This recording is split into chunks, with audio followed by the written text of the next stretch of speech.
लेकिन मुसलमान जज्बाती कौम है। जज्बाती नारे लगा दो, जज्बाती तकरीरें कर दो, मुसलमान खुश हो जाएंगे। अभी बंगाल में क्या हो रहा है, ऊंची ऊंची टोपी लगा के क्या क्या हरकतें हो रही, कोई फीता काटा जा रहा है, नारे तकबीर लग रहा है। आपको अंदाजा है कि आने वाले माहौल में बंगाल की सरजमीन पर भी क्या होने वाला है। तो मेरे भाइयों, हम और आप अब कुछ थोड़े से मैच्योर बने, समझदारी पैदा करें अपने अंदर। जज्बाती नारे लगाने का दौर खत्म हो गया। अब इस मुल्क में अपने वजूद को बचाने की लड़ाई है। अल्लाह ताला हम सबको सही समझ अता फरमाए। मेरे भाइयों, आज का जो मौजू जिस पर मैं कुछ बातें आपके सामने रखना चाहता हूं, बहुत अहम मौजू है, काबिले गौर मौजू है, काबिले फिक्र मौजू है। और ये मौजू, इसको हम आसान जबान में ये कह सकते हैं कि इस दुनिया में हम जो कुछ भी अमल करते हैं, एक मुसलमान होने के नाते हमारा ये अकीदा है, हमारा ये ईमान है कि हमारी हर एक्टिविटी पर अल्लाह की नजर है, अल्लाह देख रहा है। आप जानते हैं कि कुरान करीम में अल्लाह ताला के बहुत सारे नाम आए हैं। ये नाम ऐसे ही नहीं आए हैं, इन नामों के अंदर भी अकीदा है। आप हर जुमा का खुतबा, हर तकरीर में सुनते हैं मौलवी साहब कुरान की 3 आयतें पढ़ते हैं। उन 3 आयतों में दूसरी आयत जो पढ़ी जाती है सूरह निसा की पहली आयत पढ़ी जाती है। उस आयत का आखिरी टुकड़ा क्या है? इन्नल्लाह काना अलैकुम रकीबा, बेशक अल्लाह ताला तुम पर निगरां है, तुम्हारी एक एक हरकत को अल्लाह देख रहा है। अब ये जो जुमला है, अल्लाह तुम पर निगरां है, ये सिर्फ एक जुमला नहीं, एक अकीदा है। अगर आप इस जुमले पर ईमान रखते हैं, आप करप्शन नहीं कर सकते, आप बेईमानी नहीं कर सकते, आप ब्लू फिल्में नहीं देख सकते, आप ज़िना नहीं कर सकते, आप शराब नहीं पी सकते, एक मुसलमान लड़की बेपर्दा नहीं घूम सकती। जितना इस जुमले पर आपका ईमान होगा, उतना आपके अमल में सुधार पैदा होगा। इसीलिए अल्लाह कुरान में कहता है, इन्नमा यख्शल्लाह मिन इबादिहिल उलमा, अल्लाह से उसके बंदों में वही लोग ज्यादा डरते हैं, उनके दिल में अल्लाह का ज्यादा तकवा होता है, जो हकीकत में अल्लाह को जानने वाले होते हैं। जितना आप अल्लाह को जानेंगे, उतना अल्लाह का डर आपके अंदर पैदा होगा। कुरान करीम में एक शख्सियत का नाम आया, लुकमान। लुकमान कौन थे? कोई नबी थे? नहीं। कोई रसूल थे? नहीं। लुकमान अल्लाह के एक नेक बंदे थे। उन्होंने अपने बच्चे को कुछ नसीहतें की, और वो नसीहतें अल्लाह ताला को के नजदीक इतनी अहम थी कि अल्लाह ने कुरान में बयान किया। हजरत लुकमान अपने बच्चे को जो नसीहतें करते हैं, उन नसीहतों में एक नसीहत ये भी करते हैं, या बुनैया इन्नहा इन तकु मिस्काला हब्बतिन मिन खरदल, ऐ मेरे बच्चे, एक राई के दाने के बराबर भी अगर कोई चीज है, फतकुन फी सखरा, और वो किसी चट्टान के अंदर छुपी हुई है, औ फिस समाई, या वो आसमानों में कहीं है, औ फिल अर्दी, या जमीन में कहीं है, याति बिहल्लाह, तो उस एक राई के दाने के बराबर चीज को भी अल्लाह सामने ले आएगा। इन्नल्लाह काना लतीफन खबीरा, अल्लाह ताला तो बारीक से बारीक चीजों की खबर रखने वाला है। अपने बच्चों को यह तरबियत आप दीजिए। कुत्ती और बिल्ली और शेर से डराने से बच्चा आपका दीनदार नहीं बनेगा। अल्लाह का खौफ और अल्लाह का तकवा अपने बच्चे के अंदर पैदा कीजिए मेरे साथी।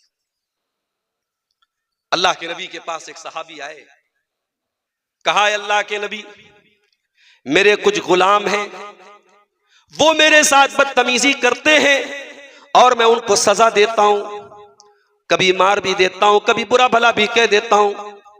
ऐ अल्लाह के नबी, क्या उन गुलामों को जो मैं सजा देता हूं, क्या अल्लाह ताला, क्या मेरी उस पर पकड़ होने वाली है? अल्लाह के प्यारे नबी ने फरमाया, ऐ मेरे सहाबी, आप अपने गुलामों को जो सजा देते हैं और वो आपके साथ जो बदतमीजी करते हैं, दोनों को अल्लाह ताला किया, दोनों का हिसाब किया जाएगा, दोनों को कैलकुलेट किया जाएगा, दोनों को वजन किया जाएगा। अगर उनकी बदतमीजी ज्यादा है और आपकी सजा कम है, आपने जो उनको सजा दी है वो कम है, तो आपको उनकी कुछ नेकियां आपको मिल जाएंगी, आपकी नेकियों में कुछ इजाफा हो जाएगा। लेकिन अगर आपने सजा ज्यादा दी है और उन गुलामों की बदतमीजी कम है, उनकी नाफरमानी कम है, तो ऐ मेरे सहाबी, फिर आपके जिम्मे उनके गुनाह लादे जाएंगे और आपको अपनी नेकियों से हाथ धोना पड़ेगा।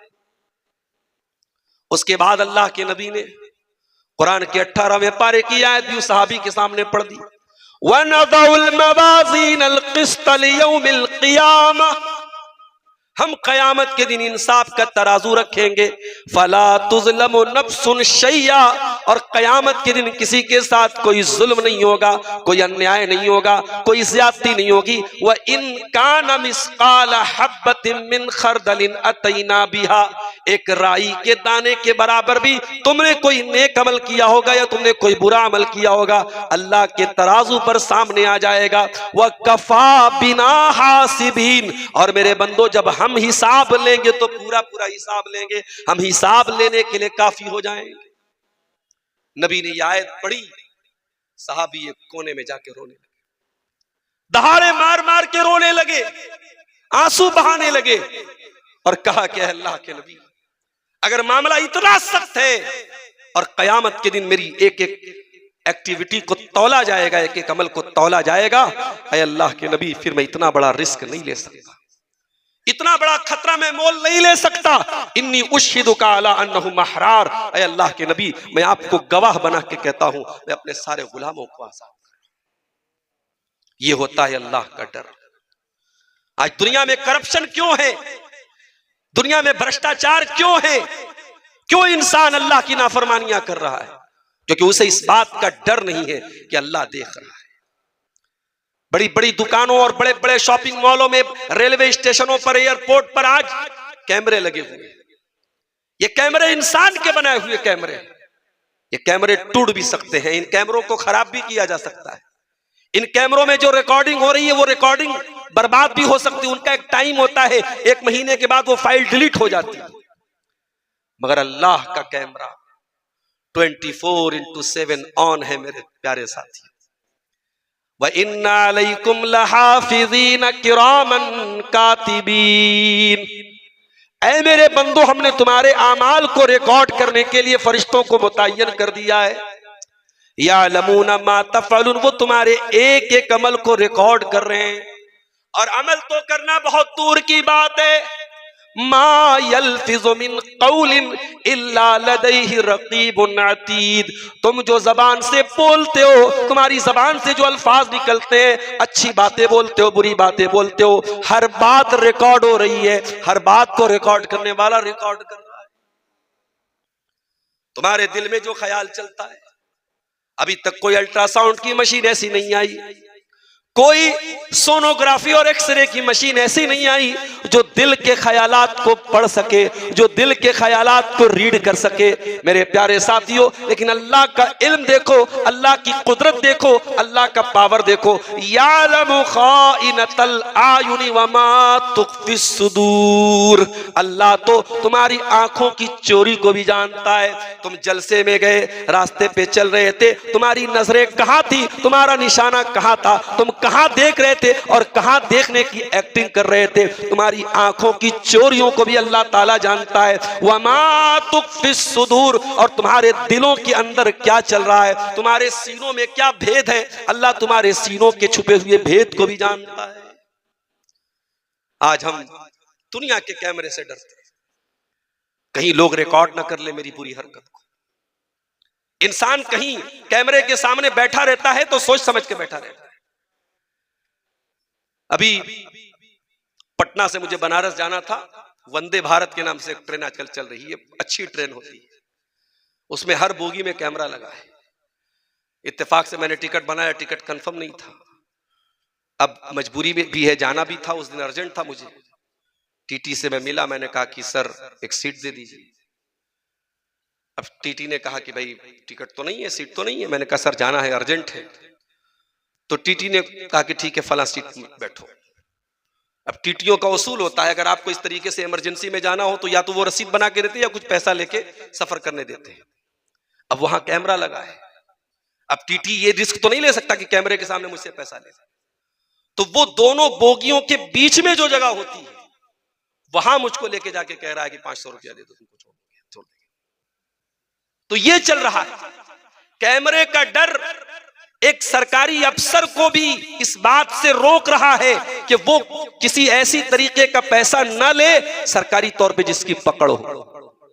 इसका मतलब ये हुआ कि इंसान का man made human made camera हमें गुनाहों से और गलत कामों से रोक रहा है, लेकिन अल्लाह का जो कैमरा लगा है, उसका सिस्टम जो लगा है मेरे प्यारे साथियों, उस सिस्टम का हमें कोई डर नहीं। इसीलिए अल्लाह ताला कुरान में मुनाफिकों का बयान करते हुए फरमाता है, यस्तखफून मिनन्नासी वला यस्तखफून मिनल्लाह। तुम लोगों से डरते हो लेकिन अल्लाह से नहीं डरते। वहुवा माहुम इज़ युबय्यतूना मा ला यर्दा मिनल कौल। जबकि अल्लाह ताला तुम्हारे साथ है, उसका इल्म तुम्हारे साथ है, उसकी कुदरत तुम्हारे साथ है, उसकी नजर तुम्हारे साथ है। इज़ युबय्यतूना मा ला यर्दा मिनल कौल। ऐ मुनाफिको, जब तुम इस्लाम के खिलाफ प्लानिंग करते हो और रातों में बैठ करके तुम चाले चलते हो, अल्लाह को खूब पता है तुम क्या कर रहे हो। तो बुराई से अगर बचना है मेरे प्यारे साथी, तो ये अकीदा मजबूत कर लीजिए, अल्लाह देख रहा है। और जब ये अकीदा आप मजबूत करेंगे तो आप महसूस करेंगे कि आपके ईमान में बढ़ोतरी हो गई।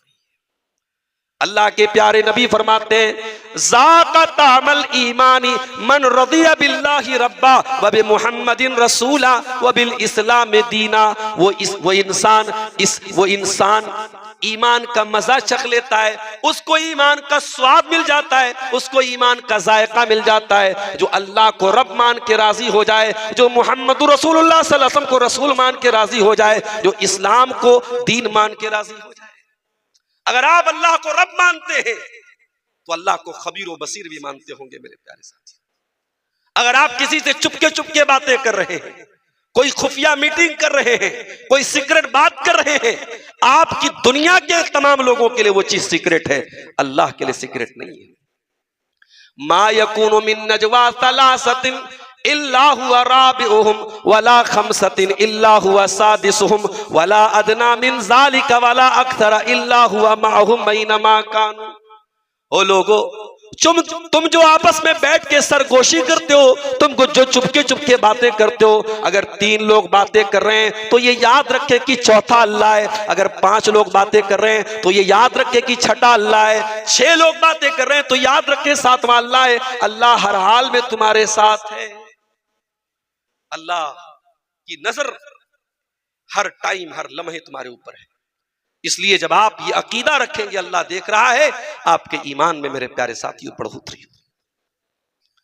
और आगे बढ़िए, आप नमाज पढ़ते हैं, नमाज आप किसके लिए पढ़ते हैं? अल्लाह के लिए। जब आपको ये एहसास होगा अल्लाह देख रहा है, आप नमाज को खाना पूरी करने के लिए नहीं पढ़ेंगे, फॉर्मेलिटी पूरी करने के लिए नहीं पढ़ेंगे, एक बोझ उतारने के लिए नहीं पढ़ेंगे। आप नमाज को इस तरीके से पढ़ेंगे, अल्लाह के प्यारे नबी फरमाते हैं, अंताबुदल्लाह कान्नका तराह। इबादत का तरीका ये है कि तुम अल्लाह की इबादत इस तरीके से करो जैसे तुम अल्लाह को देखो।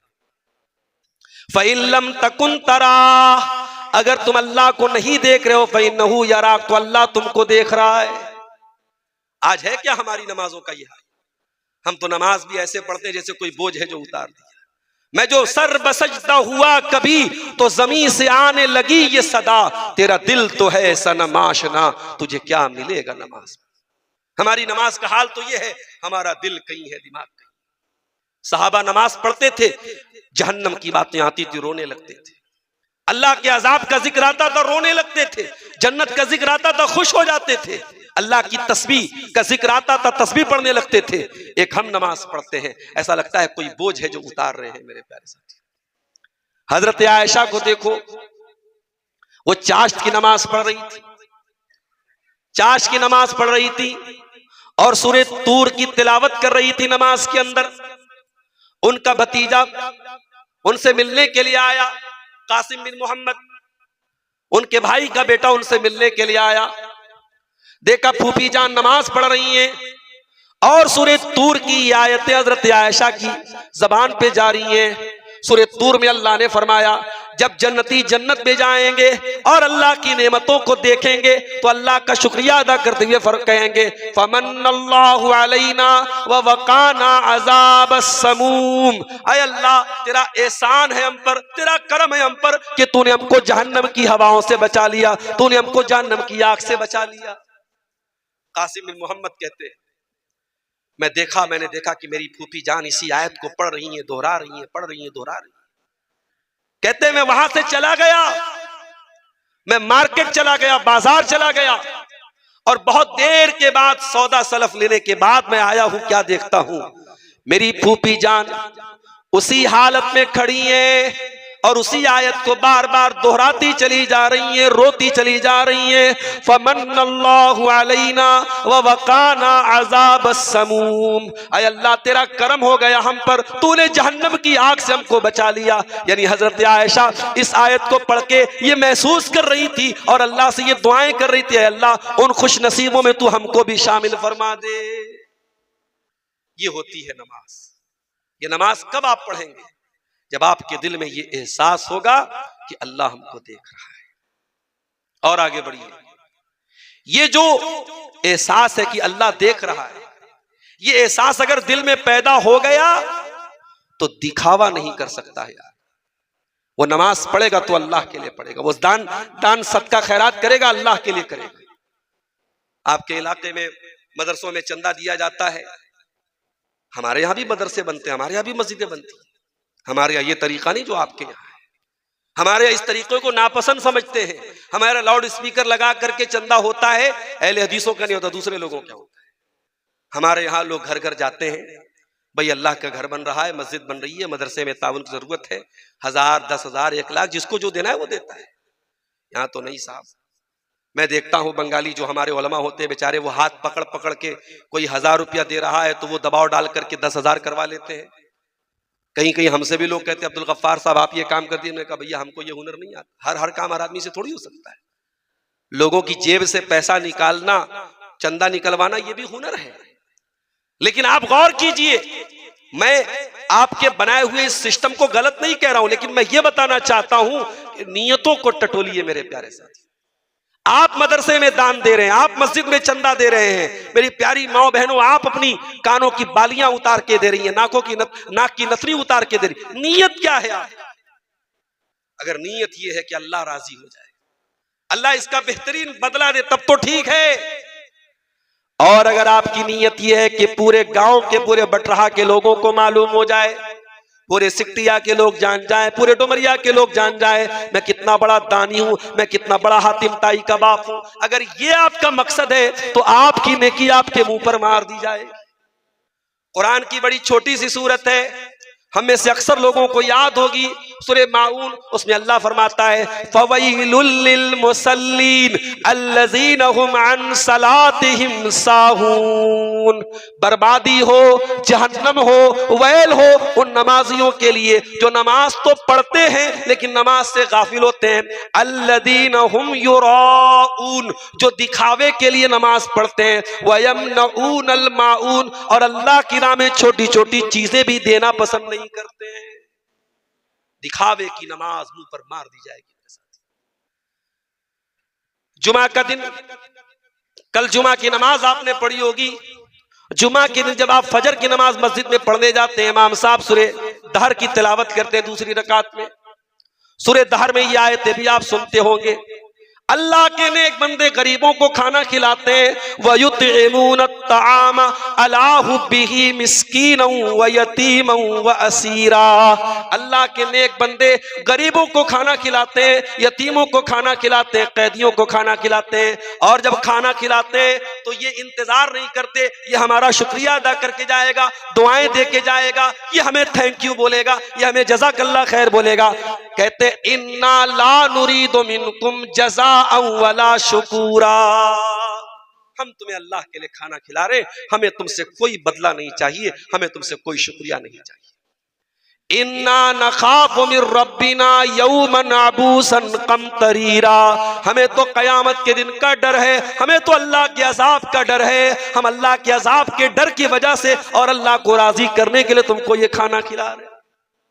तो ये एहसास जब पैदा हो कि अल्लाह देख रहा है, ये आपकी इबादतों में इखलास पैदा करेगा मेरे साथ। और ये बात याद रखो, जैसे खाना बगैर नमक के खाना बेजायका होता है और खाना बेमजा होता है, उसी तरीके से अगर इबादत में इखलास नहीं है, वो इबादत अल्लाह की नजर में बेकार है, वो हमारे मुंह पर मार दी जाएगी। इखलास अगर पैदा करना है तो ये एहसास पैदा करो, अल्लाह देख रहा है। और आगे बढ़िए, अल्लाह देख रहा है, अगर दिल में ये ख्याल होगा आप गुनाहों से ऑटोमेटिक बचेंगे, ऑटोमेटिक आप गलत कामों से बचेंगे। अल्लाह के प्यारे नबी सल्लल्लाहु अलैहि वसल्लम फरमाते हैं, कयामत का दिन होगा, सूरज 1 मील की दूरी पर होगा, अल्लाह की अजाब के डर से और गर्मी की तपिश से लोग बेहाल होंगे। उस आलम में अल्लाह ताला अपने कुछ खुश नसीब बंदों को अपने अर्श का साया देगा। सबअतुन युज़िल्लुहुमुल्लाहु फी ज़िल्लिही यौमा ला ज़िल्ला इल्ला ज़िल्लुहु। कयामत के दिन अल्लाह ताला 7 ऐसे लोग होंगे जिनको सूरज की गर्मी नहीं लगेगी, जिनको पसीना नहीं होगा, जिनको ठंडक मिलेगी, जिनको अल्लाह के अर्श का साया मिलेगा। उन खुश नसीबों में एक वो आदमी भी होगा, अल्लाह के नबी ने फरमाया, वरजुलुन दातहुम रातुन ज़ातु मनसबि व जमाल, जिसको कोई खूबसूरत औरत, कोई पैसे वाली औरत गुनाह की दावत दे और वो ये कह के ठुकरा दे, इन्नी अखाफुल्लाह, मैं अल्लाह से डरता हूं। खूबसूरत औरत और बहुत पैसे वाली औरत गुनाहों की दावत दे और एक नौजवान ये कह के, आज तो हमारा नौजवान तलाश करता है कि हमें कोई नंबर मिल जाए, कोई हमें बात करने का मौका मिल जाए। आज बेहयाई और जो है बेगैरती का ये आलम है कि आज चराग लेके ढूंढना पड़ता है कि कौन पाक दामन है, कौन बाइफ्फत है। मेरे प्यारे साथियों, जब ये दिल में एहसास पैदा होगा, अल्लाह देख रहा है, तो नौजवान लड़का भी अपनी हिफाजत करेगा, नौजवान लड़की भी अपनी हिफाजत करेगी। हजरत रुबैये इब्ने खैसम एक ताबई है, बहुत नेक आदमी थे। इतने नेक आदमी थे कि हजरत उमर ने एक मरतबा इनसे कहा था कि अगर अल्लाह के रसूल तुम्हें देख ले तो तुमसे मोहब्बत करते। रुबैये बिन खैसम बहुत बड़े ताबई हैं, अल्लाह के नेक बंदे हैं। एक औरत उनके पास आती है और उनको कमरे में लेके जाती है। हजरत रुबैये इब्ने खैसम जवान है, खूबसूरत है, और वो औरत उनके सामने बरहना हो जाती है, अपने कपड़े उतार देती है। वक्त का एक बहुत बड़ा आलिम है, वक्त का एक बहुत बड़ा आबिद है, अल्लाह का नेक बंदा है, ताबई है, और एक जवान और खूबसूरत औरत उनके सामने बरहना हो जाती है। ऐसा नहीं कि वो मर्द नहीं थे, ऐसा नहीं कि उनके अंदर इमोशंस नहीं थे, जज्बात नहीं थे, उनके अंदर शहवत नहीं थी, उनके अंदर ख्वाहिशात नहीं थी, लेकिन अल्लाह का डर था मेरे साथी। रुबैये इब्ने खैसम उस औरत के बरहना होने के बाद अपनी आंखें बंद कर लेते हैं और उसको समझाते हैं, अल्लाह की बंदी, ये तू गलत काम कर रही है, हराम काम कर रही है, अल्लाह से डर और वो काम न कर जिस काम करने का न तुझको अधिकार है न मुझको अधिकार है। रुबैये इब्ने खैसम जब अल्लाह का डर उस औरत को याद दिलाते हैं, वो औरत जल्दी से कपड़े पहन लेती है, तौबा कर लेती है, और नेक लोगों में, आबिद लोगों में, जाहिदीन में उस औरत का शुमार होता है।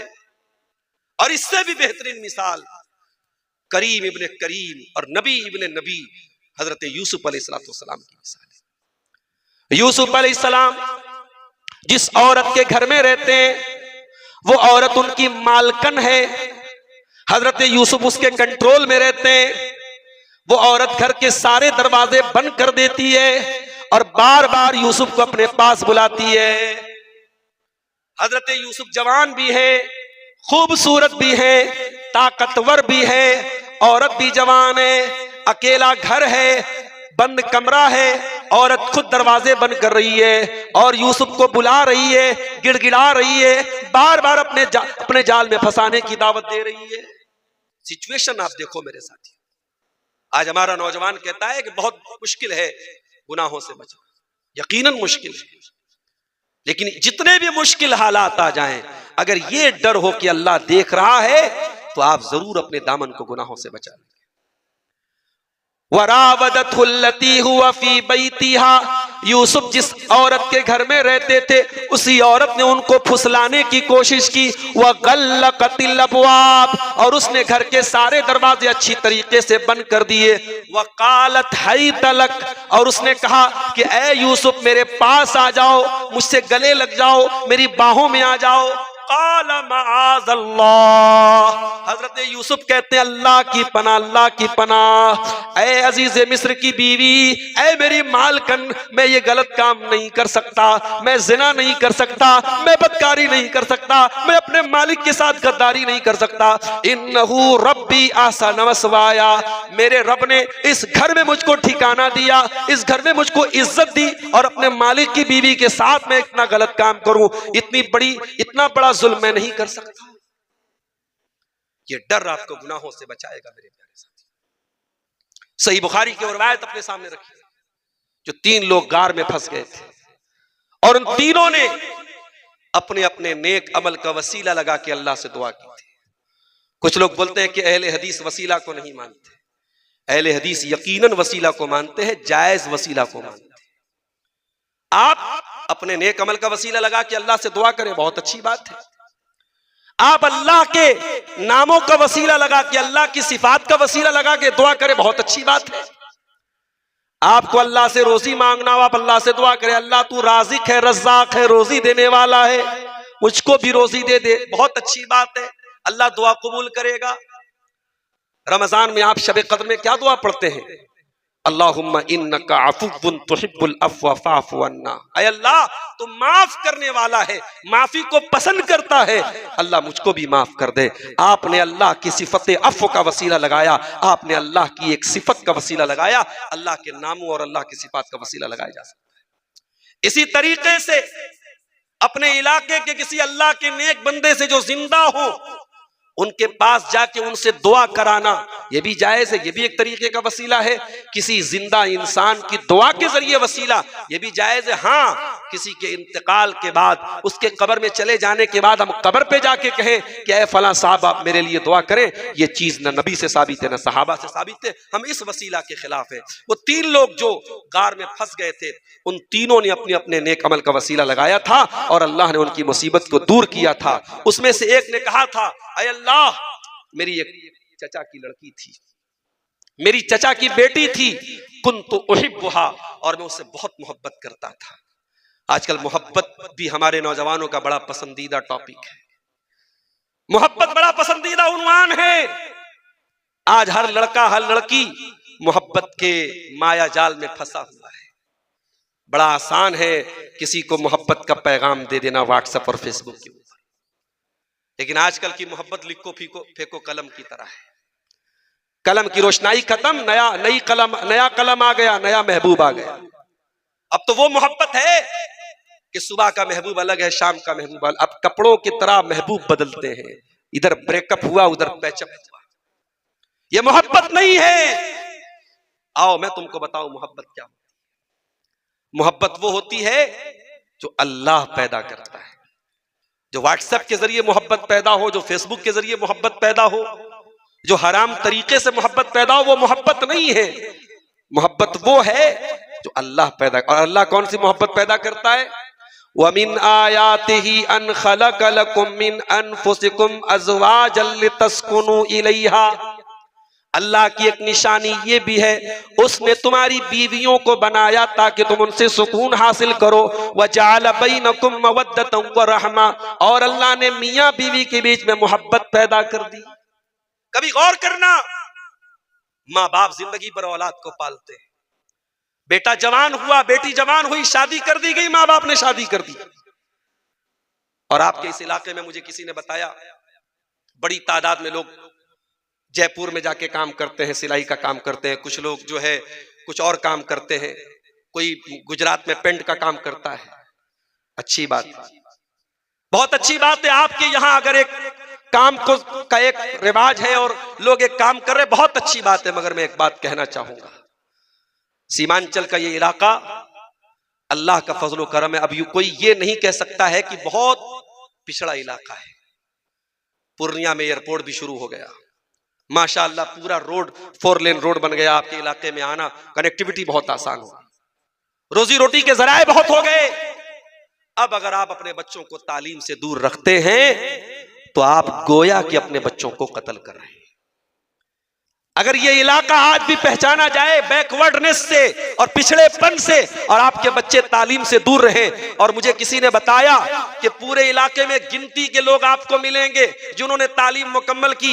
इधर बच्चा बड़ा हुआ, मदरसे में दर्जा 5 तक पढ़ा, अरबी की 2री जमात तक पढ़ा, उसका बड़ा भाई जयपुर में काम कर रहा है, सूरत में काम कर रहा है, बाप ने कहा जाओ तुम भी काम करो। इस मकसद के लिए आप बच्चे पैदा करते हैं। कितने टैलेंटेड बच्चे हैं, पढ़ाई में आगे बच्चे हैं। आप अपनी कमाई के लिए और चंद पैसों के लिए मुस्तकबिल का एक बेहतरीन और होनहार, एक आपका बच्चा पढ़ लिख करके समाज के लिए कुछ बन सकता था, आप चंद पैसों के लिए मेरे प्यारे साथियों उस बच्चे के मुस्तकबिल के साथ खिलवाड़ मत कीजिए। जरूरी नहीं है कि आप पेंटर हो तो आपका बेटा भी पेंटर बने, जरूरी नहीं है कि आप सिलाई का काम करते हैं तो आपका बेटा भी सिलाई का काम करे। मेरे प्यारे साथियों, थोड़ा अपने हौसलों को उड़ान दीजिए, थोड़ा अपने जज्बों को बड़ा कीजिए। शौहर बाहर काम करने जा रहा है, नई शादी हुई है, 1 महीने की शादी है, शौहर बाहर जा रहा है, बीवी अपने शौहर से गले लग के रो रही है। उतना उस लड़के की माँ भी नहीं रोई, उतना उसकी बहन भी नहीं रोई, उतना उसका बाप भी नहीं रोया। 1 महीने की शादी हुई है और जो दुल्हन है, जो बीवी है, जो उसकी बीवी है, वो उतना ज्यादा रो रही है। ये क्यों रो रही है? ये कोई नकली आंसू नहीं है, ये कोई बनावटी, हकीकत में वो रो रही है, हकीकत में उसको तड़प है अपने शौहर के जाने की। ये मोहब्बत जो शौहर की बीवी के दिल में पैदा हुई है, ये फेसबुक और इंस्टाग्राम की देन नहीं है, ये निकाह की देन है। मेरे नौजवानों, मोहब्बत के माया जाल से निकलो, शादी के काबिल हो गए, शादी करो, निकाह करो, और शादी करके मोहब्बत करो, मोहब्बत करके शादी मत। उसने कहा, अल्लाह मेरी चचा की लड़की थी, मैं बहुत मोहब्बत करता था, और मोहब्बत के नाम पे क्या चाहता था? उसको हासिल करना चाहता था, उसके साथ अपनी शहवत पूरी करना चाहता था। एक मर्तबा गांव में कहत साली का दौर आया, सूखे का दौर आया, लोग अनाज के दाने दाने को तरसने लगे। चचा की लड़की मेरे पास आई, उसने कहा, ऐ मेरे चचा के बेटे, बड़ी परेशानी का दौर है, 100 दिरहम, और बाज़ रिवायतों में 100 दीनार का भी लफ्ज आया है। कहा कि 100 दिरहम के जरिए तू मेरी मदद कर दे, घर में अनाज के दाने के लिए लोग तरस रहे। आय अल्लाह, उस लड़की की मजबूरी का फायदा उठाने का ख्याल मेरे दिल में आया। मैंने कहा, मैं 100 दिरहम तुझको जरूर दूंगा, लेकिन मेरी बरसों की मनोकामना तुझको पूरी करनी पड़ेगी, तुझको मेरे साथ गलत काम करना पड़ेगा, मेरी शहवत को पूरी करनी पड़ेगी। वो लड़की मजबूर थी, हालात के तहत मजबूर होकर के मेरी डिमांड वो मान गई, मेरे ऑफर को उसने कबूल कर लिया। और ऐ अल्लाह, करीब था कि मैं उसके साथ गलत काम कर लूं। ऐन मौके पर जब मैं अपनी मनोकामना पूरी करने वाला था, जब मैं अपने दिल की हसरत पूरी करने वाला था, ऐन मौके पर उस लड़की की जबान से जुमला निकला, इत्तकिल्लाह, अल्लाह से डर, वला तफुद्दल खातम इल्ला बिहक्किही, और वो काम न कर जिस काम की तुझे अल्लाह ने इजाजत नहीं दी है, जिसका तुझको अधिकार नहीं दिया है। ऐ अल्लाह, जब तेरा नाम उसकी जबान से निकला है, परवरदिगार, तेरा डर मेरे दिल में पैदा हुआ, और मैं फौरन अपने उस गलत काम से, उस इरादे से मैं बाज आ गया। मैंने वो दिरहम भी उसको दे दिए, मैंने उसकी मदद भी कर दी, और मैंने उस गलत काम से तौबा कर ली। ऐ अल्लाह, अगर सच्चे दिल से तेरी रजा के लिए मैंने ये काम किया है, तो तू आज हमारी इस मुसीबत को दूर कर दे। ये एहसास अगर आपके अंदर है कि अल्लाह देख रहा है, ये एहसास आपको जिना से भी बचाएगा। मेरे प्यारे साथियों, आज हमारा नौजवान नशे का किल्लत में मुब्तला है। अभी कल कटिहार के इलाके में मैं था, लोगों ने बताया आजकल कोई नशा है जिसको स्मैक बोलते हैं, कोई पाउडर का नशा है। आज हमारा नौजवान वो नशा कर रहा है, और वो नशा क्या है? वो नशा ऐसा है कि जिसको आदत लग गई, वो हर हाल में उसको वो पाउडर चाहिए, किसी भी कीमत पर चाहिए। अपनी बहन बेटी को बेचना पड़े तो बेच देगा, अपना घर गिरवी रखना पड़े घर गिरवी रख देगा, हर हाल में उसको अपने नशे का वो काम पूरा करना है। क्यों करते हो नशा? कहता है सुकून के लिए। अरे ऐसा सुकून ऐसे मन का सुख, ऐसी मन की शांति जो तेरे शरीर को बर्बाद कर दे, जो तुझे बाप बनने के काबिल न छोड़े, शौहर बनने के काबिल न छोड़े, तेरी बीवी से तुझको दूर कर दे, तेरी माँ से तुझको दूर कर दे, तेरे बच्चों से तुझको दूर कर दे, तेरे शरीर को बर्बाद कर दे। मेरे नौजवानों, इस तरीके की तमाम चीजें तुमको सुकून नहीं दे सकती है। तुमको सुकून ना नशा के अंदर मिलेगा, ना शराब में मिलेगा, ना स्मोक में मिलेगा, ना गुटखे में मिलेगा, ना शराब में मिलेगा। तुमको सुकून अगर चाहिए, आओ अल्लाह फरमाता है अला बिज़िक्रिल्लाहि तत्मइन्नुल कुलूब। ऐ मेरे बंदो, अल्लाह को याद करो, अल्लाह का जिक्र करो, तुम्हारे दिलों को सुकून मिलेगा। ऐ सुकून की तलाश में नशा करने वाले नौजवान, ऐ सुकून की तलाश में हराम रिलेशनशिप बनाने वाले नौजवान, ऐ सुकून की तलाश में शराब का जाम लुटाने वाले नौजवान, आ जा, वजू कर ले, अल्लाह के सामने सजदा कर ले, और फिर देख तेरे बदन से टेंशन का बोझ कैसे उतरता है, तेरे दिल को सुकून कैसे मिलता है, तेरे माइंड को पीस कैसे मिलता है। तू अल्लाह के सामने झुक तो सही। तू कहां सुकून तलाश कर रहा है? तुझे शराब में सुकून नहीं मिलेगा, तुझे जिना में सुकून नहीं मिलेगा। ये एहसास पैदा करके अल्लाह देख रहा है। और याद रखो, ये एहसास अगर पैदा हो गया कि अल्लाह देख रहा है, तो दुनिया में भी आप गलत काम से बचेंगे और आखिरत में भी अल्लाह जन्नत देगा। इन्नल्लज़ीना यख्शौना रब्बहुम बिलगैब, जो लोग अल्लाह से डरते हैं, गायबाना तौर पर बगैर देखे अल्लाह से डरते हैं, अल्लाह को देखा नहीं, जन्नत को देखा नहीं, जहन्नम को देखा नहीं, कब्र का अजाब देखा नहीं, लेकिन अल्लाह से डरते हैं। इन्नल्लज़ीना यख्शौना रब्बहुम बिलगैब, जो बगैर देखे अल्लाह से डरते हैं, लहुम मगफिरतुन, उनके गुनाहों को अल्लाह माफ कर देगा, व अजरुन कबीर, उनको बहुत बड़ा सवाब मिलेगा, जन्नत भी मिलेगी आपको। और एक बात बताऊं, अल्लाह की रहमत का अंदाजा लगाना है। आप कोई गुनाह करते हैं, अगर आपने गुनाह का इरादा किया लेकिन गुनाह नहीं किया, आपको कोई सजा नहीं मिलेगी, कोई आपके नामे अमाल में कोई गुनाह नहीं लिखा जाएगा। अगर आपने नेकी का पक्का इरादा किया, इशा की नमाज आपने पढ़ी, इशा की नमाज के बाद आपने सुन्नत भी पढ़ ली, वितर की नमाज आपने नहीं पढ़ी, आपका इरादा था रात में उठूंगा तहज्जुद की नमाज पढ़ूंगा, आप बिस्तर पे गए, सो गए, इरादा तो था, मोबाइल पे आपने अलार्म भी लगाया था 2 बजे का, 3 बजे का, मोबाइल बजता रहा, आपकी नींद नहीं खुली, लेकिन आपने इरादा पक्का किया था, आपकी नींद खुली फजर के टाइम, आपने तहज्जुद नहीं पढ़ी, आपने तहज्जुद नहीं पढ़ी, मगर आपको तहज्जुद का सवाब मिलेगा। ये अल्लाह की रहमत है। आप अगर नेकी का पक्का इरादा कर ले और नेकी ना कर पाए तब भी एक सवाब आपको मिलेगा, और अगर नेकी कर लेंगे तो 10 गुना सवाब मिलेगा। और अगर आपने किसी गुनाह का इरादा किया तो अल्लाह ताला फरिश्तों से कहता उरकुबू, मेरे बंदे पर नजर रखो, अगर मेरा बंदा ये गुनाह कर लेता है तो ऐ मेरे फरिश्तों, एक गुनाह उसके नामे आमाल में लिखना, और अगर मेरा बंदा गुनाह नहीं करता है, शराब पीने का ख्याल आया, जिना करने का ख्याल आया, हराम काम करने का ख्याल आया, बंदे ने गलत काम करने का इरादा किया लेकिन अभी उसने गुनाह नहीं किया, अगर वो गुनाह से बच गया, अल्लाह कहता है फक्तुबूहा लहू हसना, मेरे बंदे के नाम आमाल में एक नेकी लिख दो। अरे अल्लाह, उसने तो कोई नेकी नहीं की, वो तो शराब पीने जा रहा था, वो तो जिना करने जा रहा था, वो तो हराम काम करने जा रहा था, लेकिन जब गुनाह का इरादा करके उसने गुनाह को छोड़ दिया, अल्लाह कहता लिख लो, एक नेकी लिख लो, फ़इन्नहु तरकहा मिन जर्राया, इसलिए कि बंदे ने अगर उस गुनाह को छोड़ा है तो मेरे डर से छोड़ा है, अगर मेरे खौफ से और मेरे डर से मेरे बच्चे ने मेरे बंदे ने अगर जिना से बच गया, शराब से बच गया, तो मेरा बंदा एक नेकी का हकदार है, मेरे फरिश्तों मेरे बंदे के नाम अमाल में एक नेकी। ये अल्लाह की रहमत है मेरे साथ। और अगर ये ख्याल दिल से निकल जाए कि अल्लाह देख रहा है, तो इंसान कुछ भी कर सकता है, इंसान बेहया बन सकता है, बेगैरत बन सकता है। जब दिल में ये डर ही ना हो कि अल्लाह देख रहा है, तो कुछ भी कर सकते हो।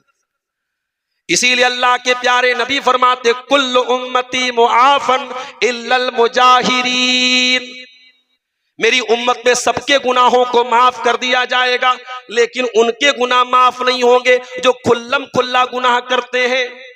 सहाबा ने कहा अल्लाह के नबी खुल्लम खुल्ला गुनाह का क्या मतलब है? आपने फरमाया अय्यामल रजुलु लैलन, बंदा रात में कोई गुनाह करे और सुबह अल्लाह ताला उसके गुनाह पर पर्दा डाल दे और बंदा अपने गुनाहों का पर्दा चाक करे, दुनिया को बताए मैंने गुनाह किया है। आजकल गलत काम करने के बाद उसका वीडियो भी वायरल किया जाता है। ये दौर वो दौर आ गया कि गुनाहों की पब्लिसिटी की जाती है, गुनाहों को फैलाया जाता है। याद रखो, गुनाह करना बहुत बड़ा गुनाह है और गुनाह की पब्लिसिटी करना उससे बड़ा गुनाह है। मेरे नौजवानों, सोशल मीडिया चलाने वालों, अगर आपके पास कोई गलत वीडियो पहुंचा है और आपने उसको देखा है तो आपने गुनाह किया है, लेकिन अगर आपने उसको दूसरों को सेंड किया है तो आपने और बड़ा गुनाह किया है। कान खोल के सुन लो, अल्लाह कुरान में कहता है कि जो लोग इन्नल लजीना युहिब्बूना अन तशियल फाहिशतु फिल लजीना आमनू, जो लोग ईमान वालों के दरमियान बेहयाई को फैलाना चाहते हैं उनको दुनिया में भी दर्दनाक अजाब मिलेगा और आखिरत में भी दर्दनाक। मेरे प्यारे भाइयों, अगर ये एहसास आपके अंदर नहीं है कि अल्लाह देख रहा है, इसका सबसे खतरनाक पहलू क्या है? आपकी नेकियां बर्बाद हो जाएंगी, आपके हज और उम्रे बर्बाद हो जाएंगे, आपके सदका खैरात बर्बाद हो जाएंगे। बड़े गौर से सुनिए, अल्लाह के प्यारे नबी की हदीस सुना रहा हूं, इब्ने माजा की सही रिवायत है। हदीस के रावी हजरत सौबान रजी अल्लाह ताला अन्हु हैं। हजरत सौबान कहते हैं लअलमन्ना क़वाम मिन उम्मती, मैं अपनी उम्मत के ऐसे लोगों को जानता हूं यातून यौमल क़ियामा, जो क़यामत के दिन आएंगे बेहसनात, नेकी लेकर के आएंगे, अमसाल जिबाल तिहामा, तिहामा की पहाड़ियों के बराबर नेकियां लेकर के आएंगे। अल्लाह ताला उनकी नेकियों को हवा में उड़ा देगा। हमारे पास तो नेकी ही नहीं है। अल्लाह के नबी उनका जिक्र कर रहे जिनके पास पहाड़ों के बराबर नेकी है। हम लोग तो नेकी से महरूम लोग हैं मेरे भाई, हमारे पास तो गिनी चुनी नेकियां हैं। अल्लाह के नबी कह रहे हैं नेकियों का पहाड़ होगा और अल्लाह उनकी नेकियों को हवा में उड़ा देगा। सहाबा ने कहा अल्लाह के नबी सिफ़हुम लना वजल्लिहिम लना, जरा खोल करके बयान कर दीजिए वो कौन लोग होंगे, वो कौन बदनसीब लोग होंगे जो नेकियों का पहाड़ लेके आएंगे लेकिन अल्लाह ताला उनकी नेकियों को बर्बाद कर देगा। फरमाया ऐ मेरे सहाबा, वो तुम्हारे ही भाई होंगे, वो तुम्हारी तरह नमाज पढ़ेंगे, वो तुम्हारी तरह रोजा रखेंगे, वो तुम्हारी तरह रातों में तहज्जुद पढ़ेंगे, वलाकिन्नहुम इज़ा खलौ बिमहारिमिल्लाहि इंतहकुहा, लेकिन जब वो बंद कमरे में होंगे, जब तन्हाई में होंगे, जब अकेले में होंगे, वो गलत काम करेंगे, वो नाजायज काम करेंगे। मेरे प्यारे साथियों, अल्लाह का डर अपने अंदर पैदा कीजिए और अल्लाह की कसम, ये भ्रष्टाचार खत्म हो जाएगा, ये चोरी मिलावट खत्म हो जाएगी, ये समाज से, देश से, मुल्क से और हमारे इलाके से ये बदनुमानी खत्म हो जाएगी अगर ये एहसास पैदा हो जाए अल्लाह देख रहा है। हजरत उमर को देखो, गश्त लगा रहे थे, एक मकान से एक लड़की की आवाज आई। लड़की की मां लड़की से कह रही थी बेटी उठो दूध में पानी मिला दो। दूध बेचने का कारोबार करते थे वो लोग। लड़की की मां ने लड़की से कहा बेटा उठ जा दूध में पानी मिला दे। लड़की कहती अम्मी जान, क्या आपने नहीं सुना कि हजरत उमर का ये फरमान आया है, अमीरुल मोमिनीन का ये फरमान आया है कि दूध में पानी मिलाना अपराध है। कहा है मेरी बेटी, रात का वक्त है, उमर आराम से अपने घर में सो रहे होंगे, उमर को क्या पता हम क्या कर रहे हैं, चुपचाप से उठ के दूध में पानी मिला दे। बेटी कहती अम्मी जान उमर ला यराना फरब उमर यराना, अय अम्मी जान उमर नहीं देख रहे, हजरत उमर हमको नहीं देख रहे, लेकिन उमर का रब तो हमको देख रहा है। रात का सन्नाटा हो चाहे दिन की रोशनी हो, उमर का रब तो 24 घंटे हमको देख रहा है। अम्मी जान ये बेईमानी करके, ये चोरी करके अल्लाह को क्या जवाब देंगे। हजरत उमर ने उस मकान का नंबर नोट किया, लड़की का घर क्या है, लड़की का खानदान क्या है, लड़की बिरादरी क्या है, कुछ नहीं पता किया। घर आए, सारे बच्चों को बुलाया, कहा है मेरे बच्चों मैंने एक दीनदार लड़की देखी है, मुझे नहीं मालूम उसकी बिरादरी क्या है, उसका खानदान क्या है, वो कितनी खूबसूरत है मैं नहीं जानता। मैं इतना जानता हूं उस लड़की के दिल में अल्लाह का डर है और मैं उस लड़की को अपने घर की बहू बनाना चाहता हूं। मेरे नौजवानों, हुस्न पर मरते हो, सूरत पे मरते हो। इस दौर के आदमी अधूरे हैं, सूरतें मिलती हैं, सीरतें नहीं मिलती। सूरत पे मत मरो, सीरत को अपनाओ। मेरी माओ, अपने घर की बहू तलाश करने जाओ तो कोई हूर परी तलाश मत करो, दीनदारी तलाश करो, तकवा वाली तलाश करो। दीनदार आएगी तुम्हारे घर को जन्नत बनाएगी। बहुत पूरे गांव की सबसे खूबसूरत लड़की लेके आओगी, लेकिन दीनदार नहीं होगी तो गांव वाले ये तो कहेंगे फलाने की बहू बहुत खूबसूरत है, फलाने की बहू बहुत खूबसूरत है, ये तो बोलेंगे। लेकिन अगर वो बेदीन होगी तो आपके पूरे घर के सुकून का जनाजा निकाल। ये सास बहू में जो आज खटपट चल रही है, अभी नेपाल से एक भाई का मैसेज आया, मौलाना साहब आज बटरहा में आप तकरीर करने जा रहे, थोड़ा सास बहू पे बोल दे। क्या बोले भाई सास बहू? सास के खिलाफ कुछ बोलेंगे सास नाराज हो जाएगी, बहू के खिलाफ कुछ बोलेंगे बहू नाराज हो जाएगी। और बेचारा जो शौहर होता है वो चक्की के दो पार्ट के बीच में पिसता रहता है। उसको माँ का भी ख्याल करना है, बीवी का भी ख्याल करना है। माँ वो है जो दुनिया में उसको लेके आई है और बीवी वो है जिसके लिए दुनिया में वही सब कुछ है। अब बेचारा बीवी की साइड लेता है तो माँ नाराज होती है, माँ की साइड लेता है तो बीवी नाराज हो जाती है। बड़ा अच्छा एक लतीफा है कि एक औरत की लड़की की शादी हुई तो किसी ने कहा, लड़की ने फोन करके कहा कि आपका जो दामाद है वो मुझको लेकर के, आपकी बेटी को लेकर के घूमने जा रहा है। कहा कि कितना अच्छा मेरा दामाद है। फिर उसने, लड़की ने कहा कि मैं घर में रहती हूं तो मेरे शौहर मेरा हाथ भी बटा देते हैं, घर के कामों में मेरा सपोर्ट भी कर देते हैं। तो सास ने कहा हा हा क्या बात है, कितना बेहतरीन दामाद मिला है, मेरी बेटी की कितनी केयर करता है, कितना ध्यान रखता है। उसी घर में बेटा भी था, उसकी भी शादी हो गई थी। एक दिन संडे का दिन था, बेटे की छुट्टी थी, बीवी उसकी किचन में काम कर रही थी। उसने सोचा चलो थोड़ा कमरे की सफाई का काम मैं कर देता हूं। मां ने देखा बेटा झाड़ू लेके घर की सफाई कर रहा है, कहा नालायक, तू इतना बड़ा, तू बीवी का जोरू का गुलाम बन गया, तू बीवी का काम खुद कर रहा है, उसका काम तू कर रहा है। तो ये हमारे समाज की बड़ी कड़वी हकीकत है। वही काम दामाद करे तो खूबी है, वही काम बेटा करे तो ऐब बन जाता है। मेरी प्यारी माँ और बहनों, माफ करना। अगर आप ये चाहती हैं कि आपकी बहू आपको माँ का दर्जा दे तो आपको बहू को भी बेटी का दर्जा देना चाहिए। और आप जिस औरत को बहू बना के लाई है वो भी किसी की बेटी है। और कभी ये सोचिएगा कि जो लड़की आपके घर में बहू बन के आई है आसान काम तो नहीं है।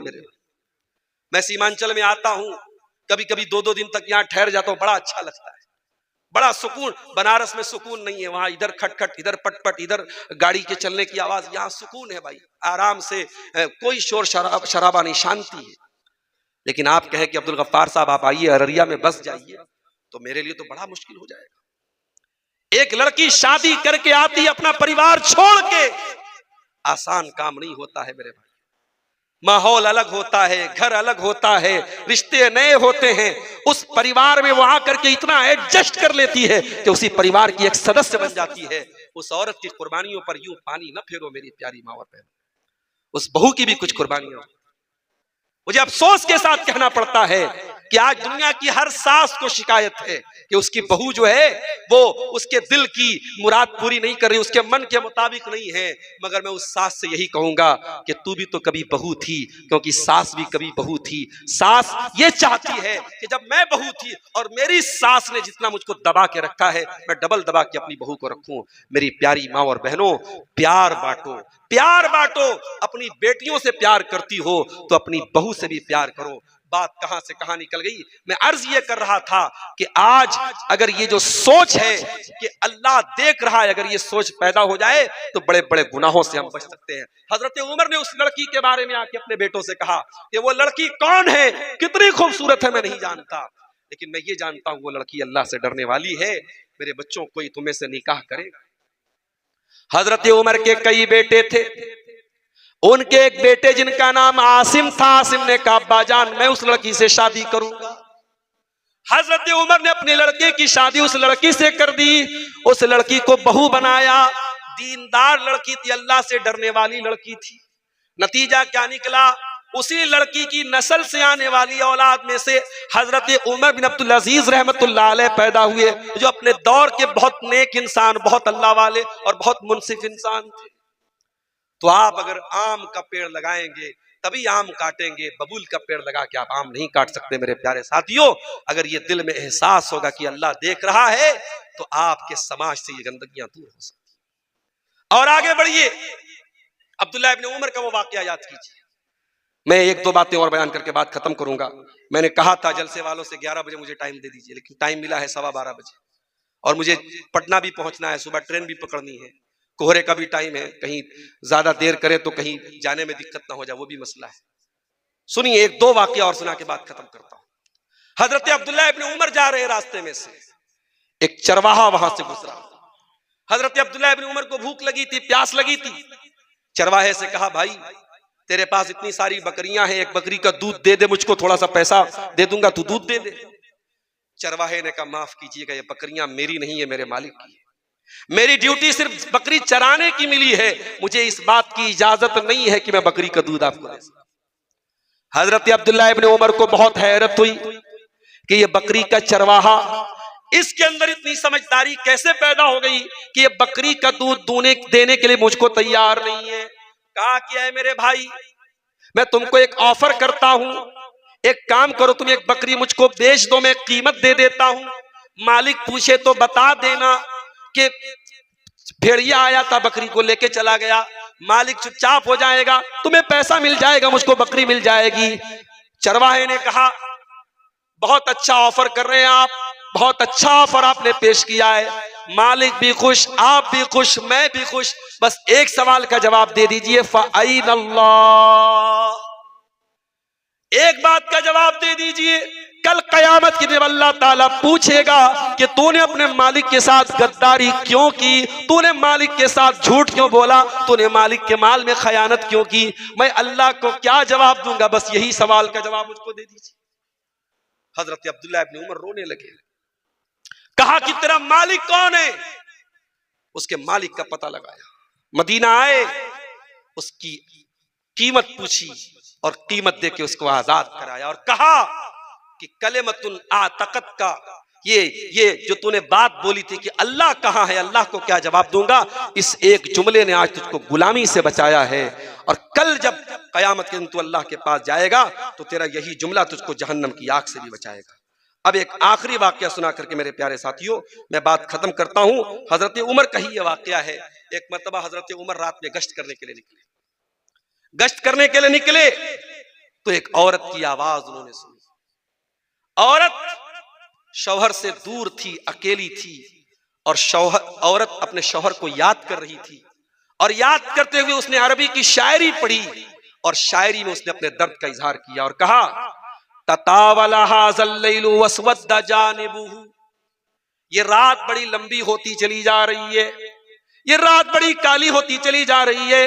वह अरक़नी अल्लाह हबीबा उलाइबुहु, और मेरा महबूब मेरे साथ नहीं है, इस बिस्तर पर मेरा शौहर मेरे साथ नहीं है। फवल्लाहि लौलल्लाहु अन्नी उराक़िबुहु, अगर मेरे दिल में अल्लाह का डर न होता, अल्लाह की कसम, लहर्रक मिन हाज़स सरीरी जवानिबुहु, तो शायद इस बिस्तर पर मेरे शौहर के अलावा कोई और होता। शौहर दूर है, बीवी शौहर को याद कर रही है और कह रही है कि अगर अल्लाह का डर ना होता तो शायद इस बिस्तर पर कोई और होता।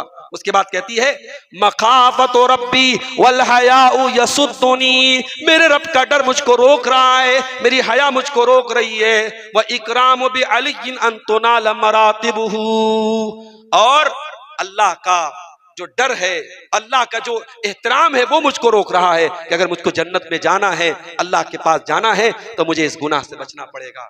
हजरत उमर ने जब उस औरत के ये अशार सुने तो अपने घर आए और अपनी बेटी से पूछा, अल्लाह के प्यारे नबी की बीवी हजरत हफ्सा से पूछा कि ऐ मेरी बेटी हफ्सा, ये बताओ कि औरत अपने शौहर से कितने दिन तक दूर रह सकती है, कितने दिन तक औरत अपने शौहर से दूर रह करके सब्र कर सकती है।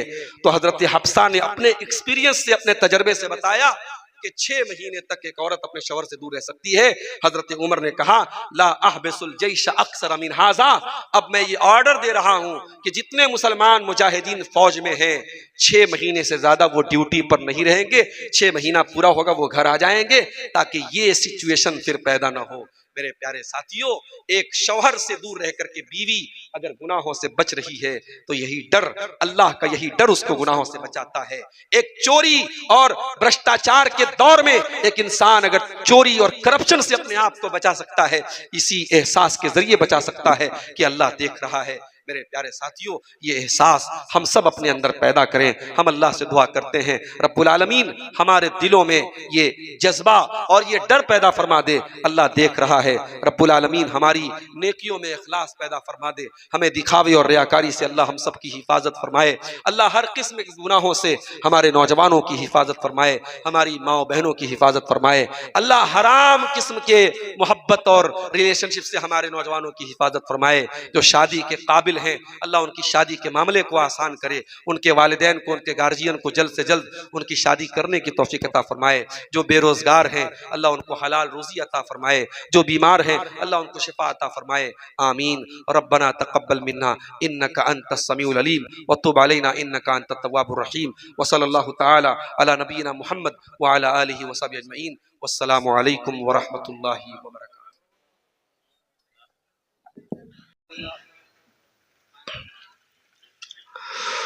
वअशहदु अल्ला इलाहा इल्लल्लाहु वहदहु ला शरीक लह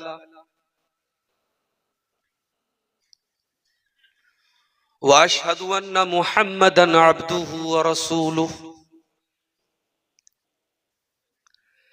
या अय्युहल्लज़ीना आमनुत्तकुल्लाहा हक्का तुकातिह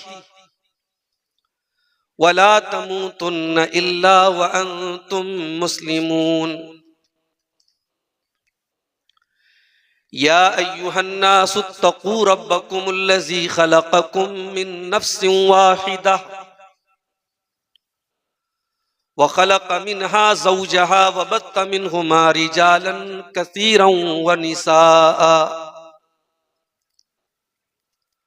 वत्तकुल्लाहल्लज़ी तसाअलून बिही वल अरहाम इन्नल्लाहा काना अलैकुम रक़ीबा। या अय्युहल्लज़ीना आमनुत्तकुल्लाहा वक़ूलू क़ौलन सदीदा युस्लिह लकुम अअमालकुम व यग़फिर लकुम ज़ुनूबकुम व मन युतिइल्लाह व रसूलहु फ़क़द फ़ाज़ फ़ौज़न अज़ीमा।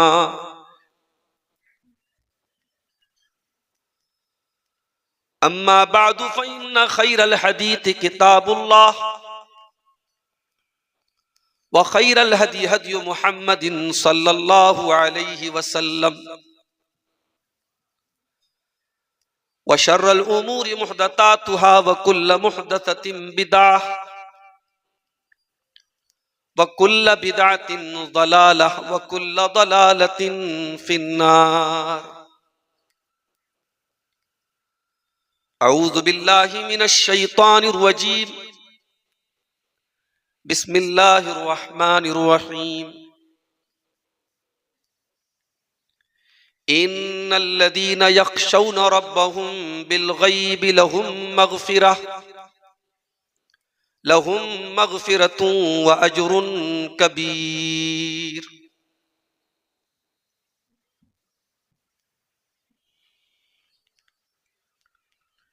आमाल देख कर हम गर्दन छुपा के रोए, आमाल देख कर हम गर्दन छुपा के रोए, आंखें छुपा के रोए, आंसू बहा के रोए, आमाल देख कर हम गर्दन छुपा के रोए। रुख जिंदगी का मोड़ा आए खुदा के दर पर, लब पर मुआफियों के नगमे सजा के रोए, आमाल देख कर हम गर्दन झुका के रोए। कैसी थी बेवफाई, हद से गुजर गए थे। कैसी थी बेवफाई, हद से गुजर गए थे। रब को मनाए कैसे हम गिड़गिड़ा के रोए, आमाल देख कर हम गर्दन झुका के रोए। चाहत में इस जहां की क्या क्या गंवा दिया है, चाहत में इस जहां की क्या क्या गंवा दिया है। दुनिया की दौड़ में हम खुद को हरा के रोए, आमाल देख कर हम गर्दन झुका के रोए। दुख दर्द में खुशी में आंसू की थी रवानी, दुख दर्द में खुशी में आंसू की थी रवानी। नाराजगी में रोए, रब को मना के रोए, आमाल देख कर हम गर्दन झुका के रोए। सदर मोहतरम, उलमाए किराम, मोहतरम बुजुर्गों, नौजवान साथियों, माँ और बहनों, प्यारे बच्चों, बटरहा अररिया की सरजमीन पर इससे पहले भी मेरा आना हो चुका है और ये इलाका और आसपास के जो गांव हैं, सिकटिया, डोमरिया, अल्हम्दुलिल्लाह अब ये इलाके मेरे लिए अजनबी नहीं है, मुतारफ हैं, लोग मुझे जानते हैं, मैं लोगों को जानता हूं। आज का ये प्रोग्राम बहुत पहले तय नहीं हुआ था, बहुत कम वक्त में, मेरा ख्याल है शायद नवंबर की ही किसी तारीख में शेख रहमतुल्लाह फैजी हफिज़हुल्लाह, जो झारखंड की सरजमीन से आए हैं और यहीं की शायद उनकी कुछ रिश्तेदारी भी है, उन्होंने एक प्रोग्राम में झारखंड में जिस जलसे की तारीख मुझसे ली थी और आज अल्हम्दुलिल्लाह मामूल के खिलाफ, आमतौर से मैं सीमांचल के जलसों में बिल्कुल टाइम से पहुंचता हूं, क्लास करके आता हूं। आज मैंने छुट्टी ली थी और सुबह से ही मैं आपके इस गांव में आ गया और भाइयों ने बताया कि प्रोग्राम बहुत खूबसूरती के साथ, बड़ी कामयाबी के साथ चल रहा है। मुख्तलिफ उलमा के आपने खिताबात सुने। अभी मुझसे पहले इसी सीमांचल की सरजमीन के इंतहाई संजीदा और बावकार आलिम दीन शेख अब्दुल्ला अल काफी हफिज़हुल्लाह का खिताब आपने औकाफ के ताल्लुक से सुना। मुश्किल ये है कि हम मुसलमान नींद से उस वक्त बेदार होते हैं जब टाइम खत्म हो चुका होता है। हुकूमत की तरफ से 6 महीने का टाइम मिला था कि आप अपनी अपनी वक्फ की जमीनों को पोर्टल पर रजिस्ट्रेशन करा लीजिए। और हम सब जानते हैं हुकूमत की मंशा क्या है, और इस मुल्क में बहुत सारे ऐसे लोग हैं जिनको मुसलमानों की औकाफ की जमीन खटकती है। वो चाहते हैं कि किसी तरीके से मुसलमानों की इन औकाफ की जमीनों पर, इनके कब्रस्तानों पर, इनकी मस्जिदों पर, इनके मदरसों पर कब्जा कर लिया जाए। और हम और आप इतने गाफिल हैं, गफलत की लंबी चादर तान के सोए थे। जब 1-2 दिन बचा है तो लोग जागे। अभी मैं जो माइनॉरिटी के हमारे मिनिस्टर हैं, रिजिजू साहब, आसाम के जो रहने वाले हैं, उनका मैं बयान सुन रहा था। उन्होंने उन स्टेट्स का जिक्र किया जहां से बहुत अच्छी तरीके से लोगों ने रजिस्ट्रेशन कराया है, उसमें यूपी और बिहार का नाम उन्होंने नहीं लिया। हमारे ये दोनों स्टेट, यूपी और बिहार, दोनों बहुत पीछे हैं। मैं खुद एक मदरसे में टीचर हूं, हमें लिस्ट मिली थी कि आप इतने इतने बनारस के फला फला कब्रिस्तान और मस्जिद और मदरसे के जिम्मेदारों से मिलकर के पोर्टल पर रजिस्ट्रेशन करवाइए, लेकिन कुछ अता पता नहीं, लोग सोए पड़े। अब सुप्रीम कोर्ट ने भी कह दिया कि 6 दिसंबर की तारीख आखिरी तारीख है। जिन लोगों ने कोशिश की थी और उनका किसी वजह से रजिस्ट्रेशन नहीं हो पाया, उनको 3 महीने का टाइम मिलेगा। जिन्होंने कोशिश भी नहीं की थी, अब उनका मामला खत्म, अब वो ट्राइब्यूनल के पास जाएंगे। तो मेरे भाइयों, हमें और आपको इस तरीके के हसास मामले में, अभी यूपी में SIR का फॉर्म भरा जा रहा है, 11 दिसंबर लास्ट डेट। अब कल हम ये कहेंगे साहब हमारा नाम काट दिया गया।